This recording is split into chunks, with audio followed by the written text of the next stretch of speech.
માત્ર એક શબ્દ, એક મંત્ર તમારા જીવનને બદલી શકે છે. શું તમને કોર્ટ કેસ છે?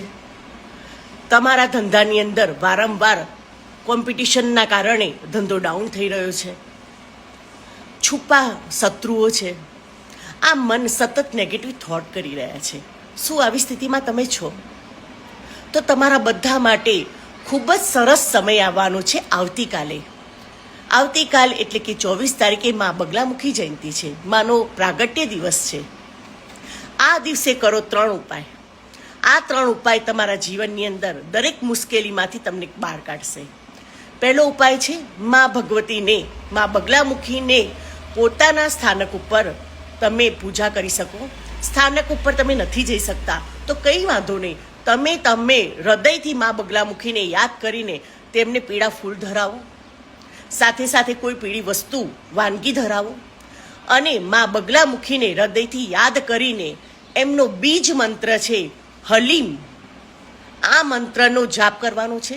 જાપ કરવા માટે હળદરની ગાંઠની 108 માળા કરવાની છે અને આ 108 માળાની અંદર આ મંત્રનો જાપ કરવાનો છે હલીમ, અને આ જાપ કરીને માને અર્પણ કરવાનો છે. અને સૌથી ત્રીજો અને મહત્વનો ઉપાય દીપદાન કરવાનું છે. આ દીપદાન 45 દિવસ સુધી તમારે કરવાનું છે. આ 24 તારીખથી શરૂ કરવાનું છે. દીપદાનમાં કરવાનું છે કે તમારે આ રીતની 2 વાટની દીવો તૈયાર કરવાનો છે, જેમાં 2 વાટ હશે. 2 વાટ એ રીતની હશે કે તમારે આ જે દીવાની જે કહેવાય ને બાતી, જે દીવાની તમારી જે ડિવેટ છે એને ક્રોસમાં રાખવાની છે. જુઓ, આ રીતે ક્રોસમાં રાખીને તમારે દીવો કરવાનો છે.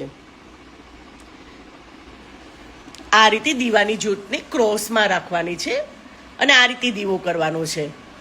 આ દીવાની શરૂઆત થશે 24 તારીખથી અને લગાતાર 45 દિવસ સુધી તમારે ઘરની મેઇન ચોખટે આ દીવો કરવાનો છે. આ 3 ઉપાય ખૂબ જ મહત્વના છે. હૃદયથી કરજો અને 100% મા બગલામુખીના શુભ આશીષ પ્રાપ્ત થશે. ઓમ નમઃ શિવાય.